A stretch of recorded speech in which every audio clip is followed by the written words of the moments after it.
오늘은 시험과 복음이라는 제목으로 한번 함께 말씀을 좀 나눠 보려고 합니다. 오늘 본문에는 예수님께서 처음 복음을 전하셨을 때의 상황이 기록되어져 있습니다. 우리가 흔히 복음 전도를 이제 우리 기독교인의 최고의 사명으로 생각하는 그런 경향이 있습니다. 그래서 우리 신앙의 어떤 마지막 어떤 종착역이 복음 전도다, 이렇게 생각하시는 분들이 많이 있어요. 그래서 이제 은퇴하신 목사님들 가운데 그런 말씀하시는 분들이 많더라고요. 막상 내가 목회를 할 때는 전도할 시간이 없었다.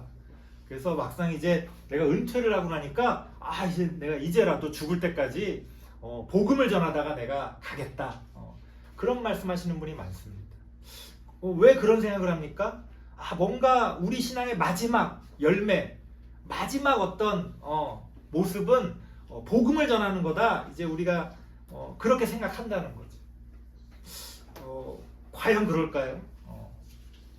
이게 이제 어디서부터 이런 오해가 생겼는지 모르겠는데, 복음 전도는요, 우리 기독교 신앙의 아주 중요한 과정일 수는 있지만 그게 목적이 될 수는 없다는 거예요. 예를 들어 볼게요. 군인의 사명이 뭡니까? 군인의 사명. 만약에 우리가 군인의 사명을 적을 죽이는 거다, 이렇게 말한다면 이게 아주 오해가 될 수 있는 거예요. 당연히 군인이 군인의 역할을 감당하다 보면 적을 죽이는 일이 벌어지지요. 그게 아주 중요한 일이기는 합니다. 안타깝지만. 하지만 군인의 사명이 적을 죽이는 건 아니라는 거예요. 군인의 사명은요, 전쟁에서 이기는 겁니다. 승리하는 거예요. 적을 많이 죽였냐가 중요한 게 아니에요. 적을 많이 죽였는데 전쟁에서 지면 무슨 소용이에요. 그리고 할 수만 있다면 적을 적게 죽이고 승리하는 게 가장 좋은 거죠. 적을 많이 죽이려다 보면 나도 피해를 입거든요. 그래서 이게 이제 오해하면 안 되는 거예요. 군인이 적을 죽이는 과정을 겪을 수는 있지만 군인의 사명을, 군인이 행하는 모든 일의 어떤 목적을 적을 죽이는 것이라고 얘기하면 이제 많은 게 오해가 되는 거예요. 진짜 목적, 전쟁에서 이겨야 한다는 진짜 목적을 잊어버릴 수 있다는 겁니다. 마찬가지예요. 기독교 신앙의 사명이 뭐예요? 기독교 신앙의 목적이 뭐예요? 전도예요? 아니라는 거예요. 그 기독교 신앙을 위해 그 기독교 신앙의 과정 가운데 전도라고 하는 게 필연적으로 또 많은 부분 중요한 역할을 담당합니다. 하지만 그게 나의 목적이다, 내 인생의 마지막 최고의 목표다, 이렇게 말한다면 그거는 뭔가 우리가 중요한 것을 놓치고 있다는 겁니다. 복음 전도는요, 아무나 아무렇게나 해서는 안 된다는 말씀을 드리는 거예요.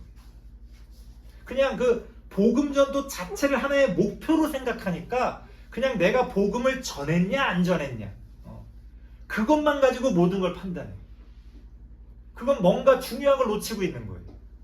복음을 왜 전합니까? 뭐 하겠다고 복음을 전하는 거예요? 그게 빠져 있잖아요. 진짜 목적이 빠져 있잖아요. 그래서 우리는 복음 전도를 할 때 그저 아무렇게나 아무나 그냥 막 복음을 전하면 된다, 이렇게 생각하면 이건 안 되는 거예요.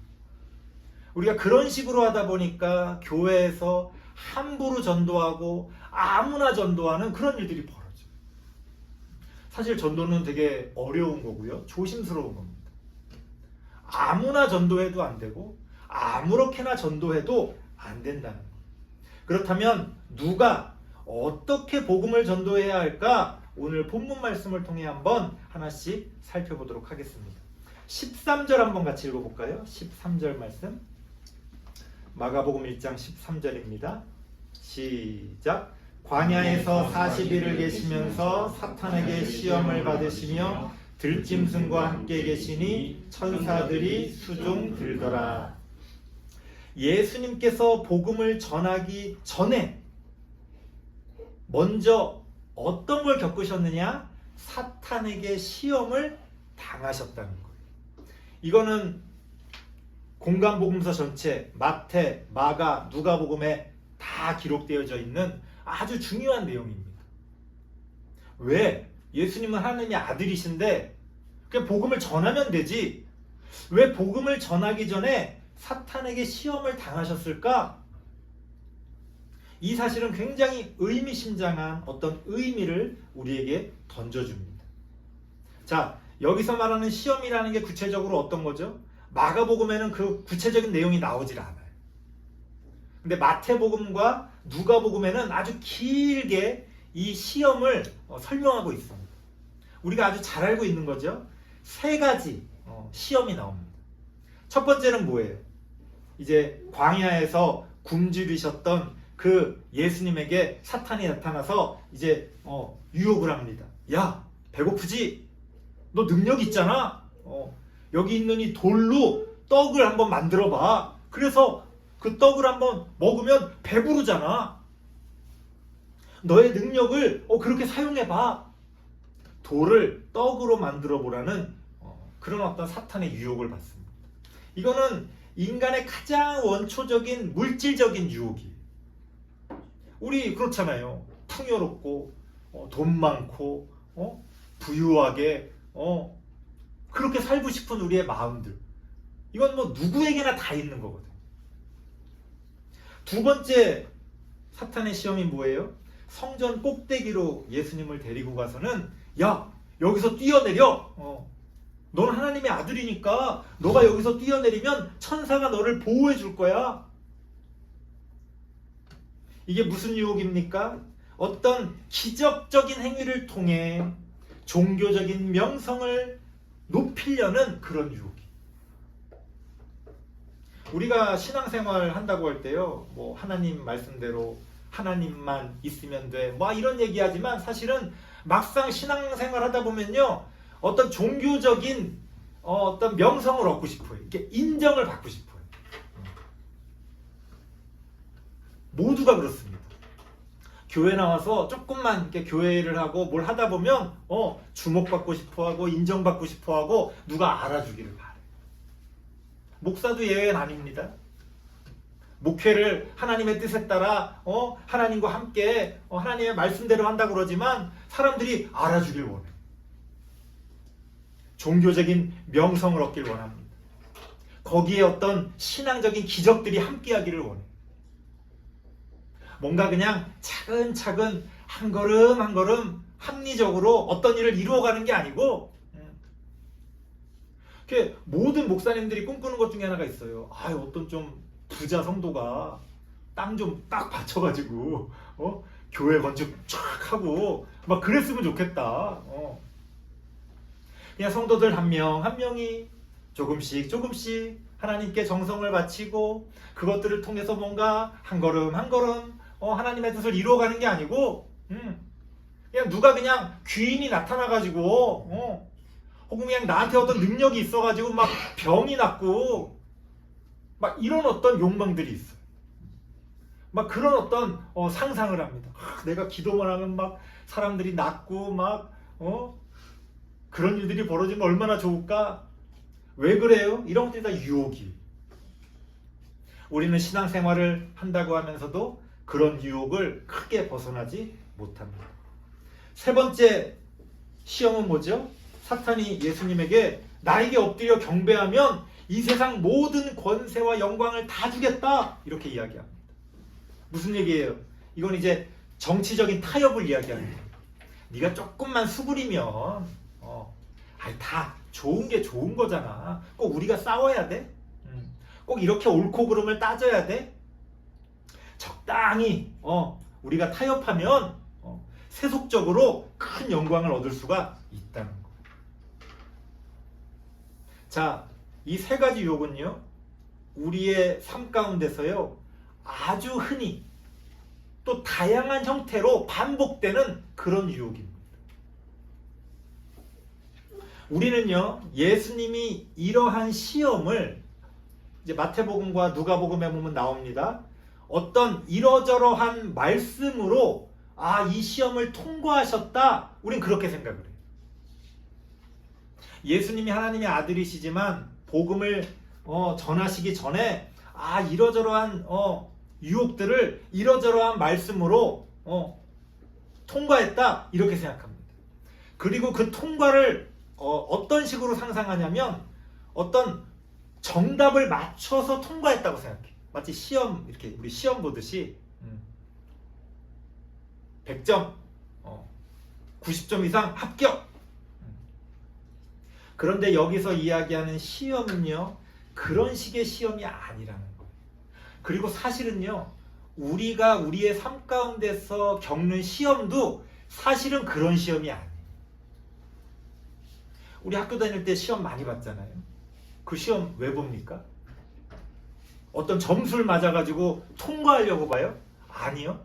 그 시험을 통해 뭔가를 배우고 성장하기 위해 시험을 보는 거예요. 무슨 얘기냐? 이 시험 자체가 훈련입니다. 예수님이요, 이 시험을 한 번에 딱 통과해서 끝난 게 아니에요. 그 이후에도 죽을 때까지 우리는 평생 이런 시험을 겪습니다. 내 신앙이 부족할 때, 초신자일 때 이런 시험을 겪고 이제는 뭐 내가 이 정도 신앙이 이제 수준이 올랐는데, 아니, 가장 원초적인 물질적인 유혹, 평생을 신앙생활 잘해놓고서도 마지막 순간에 그 유혹에 우리는 넘어갑니다. 무너져 버립니다. 그러니까 이 시험은요, 한 번 시험 딱 보고 몇 점 이상 패스, 이런 시험이 아니에요.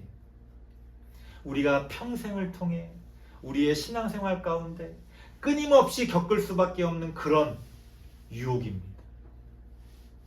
그러니까 이 예수님의 이 세 가지 시험, 이것이 우리에게 의미하는 것은요, 예수님이 그것을 통과해서 끝났다가 아니고, 복음을 전도하려고 하는 자는, 복음을 전하려고 하는 자는 이러한 인간적인 유혹의 무게를 깨달아야 한다는 거예요. 가장 귀한 복음을 전하려고 하는 사람일수록 가장 어두운 인간의 모습을 알고 있어요. 마치 어린아이처럼 아무것도 모르고 아무 생각도 없이 무슨 로봇처럼 예수 믿으세요, 예수 믿으세요, 예수 믿으면 복 받습니다, 교회 나오세요. 그게 전도입니까? 그럴 것 같으면 앞으로 뭐 로봇 세워놓고 전도하지. 길거리 다니면서 전도하라고. 우리보다 더 말 잘할 거 아니에요, AI가. 그러면 뭐 복음전도 로봇, 복음전도 AI 만들어서 퍼뜨리면 되지. 복음전도는 단지 그런 게 아니라는 거예요. 인간이란 무엇인지, 인간이 겪는 본질적인 인간의 유혹을 깨닫고, 그럼에도 불구하고 그러한 인간의 욕망에서 어떤 하나님의 귀한 열매들이 만들어질 수 있는지, 그러한 어떤 인간에 대한 깊은 통찰이 있어야 사실은 복음을 전할 수가 있는 거예요.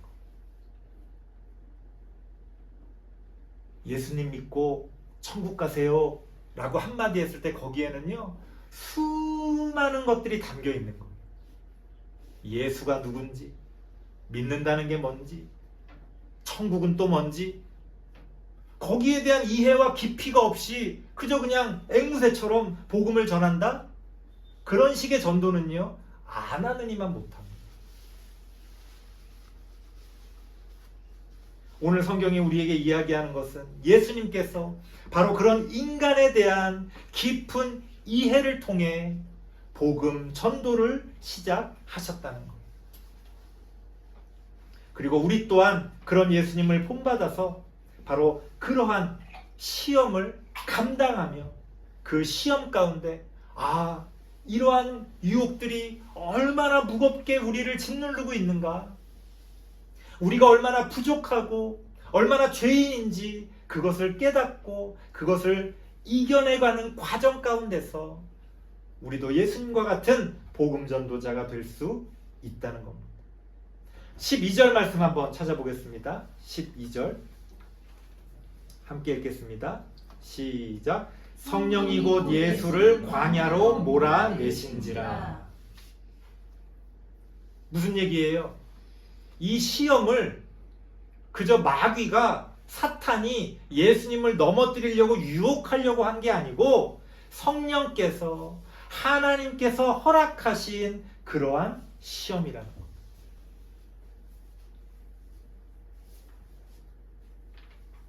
그렇기 때문에 복음을 전하는 사람은 하나님 안에서 바로 이러한 시험의 과정들을 통해 자신이 전하는 복음이 얼마나 무거운 것인지 그것을 깨닫고 복음을 전해야 한다는 겁니다.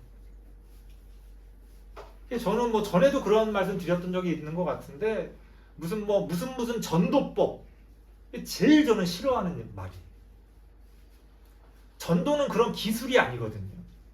이따가도 한 번 더 말씀드리겠습니다만은 전도는요, 인간의 깊은 인격과 인격이 만나는 거예요. 인간의 깊은 본질과 본질이 만나는 거예요. 그것을 드러내는 게 복음 전도입니다. 단지 예수 믿으라고 그러면서 교회 데리고 오는 게 복음 전도가 아니에요. 왜 예수를 믿어야 되는지, 왜 우리가 죄인인지, 그런 어떤 인간에 대한 깊은 이해를 바탕으로 복음은 전해져야 한다는 겁니다. 그래서 하나님께서는 지금도 우리에게 이러한 시험을 허락하시고 이러한 유혹 가운데서 끊임없이 우리가 전해야 할 복음이 무엇인지를 고민하는 거예요. 그냥 예수 믿으세요, 교회 나오세요, 그럼 편하죠. 근데 시대를 따라서 예수가 누군지 달라지는 거예요. 초대교회 당시에는, 그 당시에 유대인들은 율법에 짓눌려 있었어요. 그러니까 예수님이 전하신 복음이라는 건 그 율법에서의 해방이었어요. 지금 우린 어때요? 그때랑 다르잖아요. 우린 그때의 유대인이 아니잖아요. 그럼 지금 우리가 전해야 할 복음은 뭐예요? 이런 걸 고민해야 되는 거지. 이 땅에 예수님이 오신다면 예수님은 어떤 모습일까? 그런 예수님에 대한 고민을 통해서 복음을 전해야지, 그냥 2000년 전 그 이스라엘의 그 옛날 성경에 기록되어져 있었던 그 모습 가지고 여전히 오늘날 마치 무슨 연극을 반복하듯이 똑같은 얘기를 반복하면 그거는 아닌 거지. 같은 얘기 같지만, 비슷한 스토리 같지만, 우리는 지금 우리의 시대를 반영하는, 지금 우리가 고민하고 우리가 아파하는 부분에 있어서 과연 무엇이 복음이 되어져야 되는지를 다시금 이러한 시험을 통해서 깨닫고 진정한 그런 복음을 전하는 그런 복음 전도자로 거듭나야 한다는 겁니다. 복음은 그렇게 아무나 전하는 것이 아니라는 것을 오늘 성경이 우리에게 이야기합니다. 다음으로 살펴볼 것은 15절 말씀입니다. 15절 같이 한번 읽어보겠습니다. 시작. 이르시되 때가 찼고 하나님의 나라가 가까이 왔으니 회개하고 복음을 믿으라 하시더라. 제가 전에 많이 말씀드린 내용이에요. 성경 구절을 볼 때 하반절만 보지 말고 상반절을 중요하게 볼 필요가 있습니다. 우리는 보통 회개하고 복음을 믿으라 이것만 봐요. 그래서 전도를 회개하고 복음을 믿어라. 난 이렇게 전도한다. 이렇게 이야기해요. 근데 예수님이 그렇게 회개하고 복음을 믿으라고 복음 전도를 시작하신 이유, 그건 어디에 있는 걸까요? 앞에 보니까 때가 찼고 하나님의 나라가 가까이 왔기 때문에 그렇다는 거예요. 조건이 있어요. 조건. 아무 때나 아무렇게나 막 복음을 전하는 게 아니에요. 때가 찼다는 게 뭘까요? 아마 뭐 교회 오래 다니신 분들은 뭐 청년부 뭐 예배 때 많이 들어보셨을 거예요. 헬라어의 시간 표현. 이 헬라어는 시간이라는, 우리말로 시간이라고 번역할 수 있는 단어가 헬라어로는 두 개가 있어요. 하나는 크로노스, 하나는 카이로스. 한 번쯤 들어보셨죠? 크로노스라는 거는 그냥 우리가 이 시계를 통해서 잴 수 있는 거. 지금 몇 시지? 지금 11시 뭐 35분. 이게 크로노스예요. 야, 우리 몇 시에 만나? 그냥 이렇게 흘러가는, 규칙적으로 흘러가는 그런 시간. 그걸 크로노스라고 해요. 근데 카이로스라고 하는 시간이 또 하나 등장합니다. 이거는요, 뭐라고 설명할까요? 이 카이로스는요, 영어로 타임이 아니고 영어로 번역한다면 타이밍이에요. 타이밍. 그냥 타임 그러면 몇 시 몇 분 이거잖아요. 타이밍이라는 건 뭐예요? 야, 너 타이밍 잘 맞춰라. 타이밍을 딱 맞춰야 돼. 이런 얘기 하잖아요. 이 카이로스는 그 타이밍이에요. 타이밍. 우리말로 굳이 번역하자면 결정적인 순간. 결정적인 순간. 어떤 것들이 딱 돼야 되는. 밥을 할 때 마지막에 밥에 그 뜸을 들이는 그 순간. 그 뜸 안 들이고 뚜껑 열면 망치는 거잖아요. 밥. 앞에 아무리 잘했어도 뜸 들이는 거 잘못하면 망치는 거예요.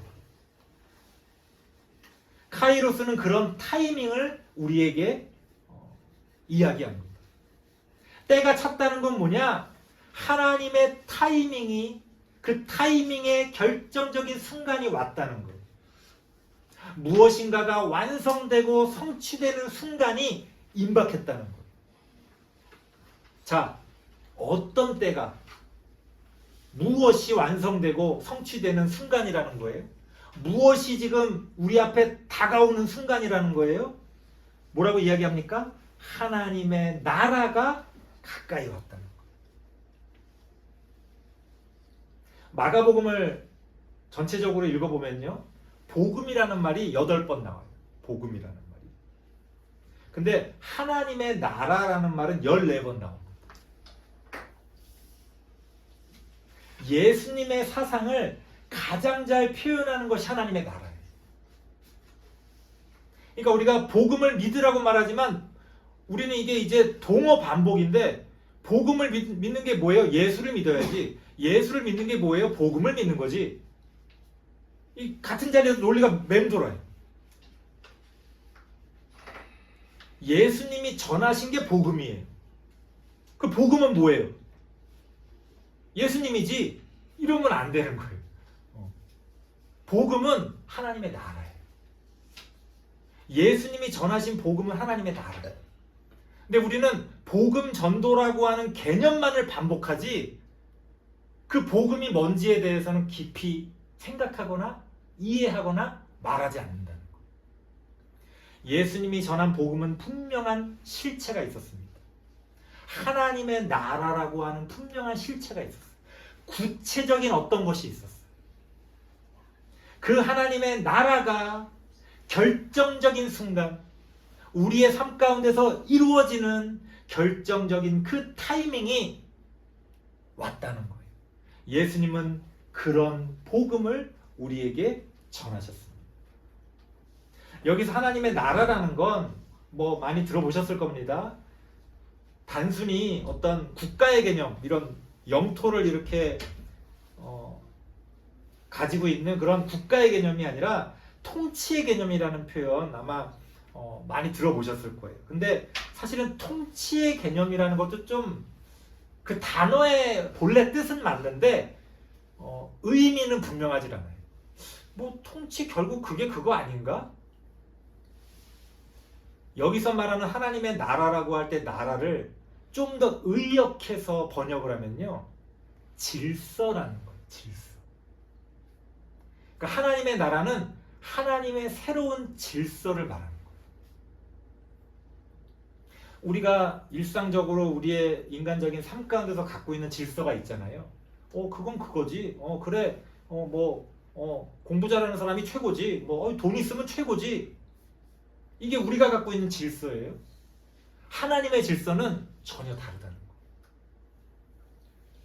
그 모든 것을 뒤집어 엎는 새로운 질서를 하나님께서는 우리에게 가르쳐 주신다는 겁니다.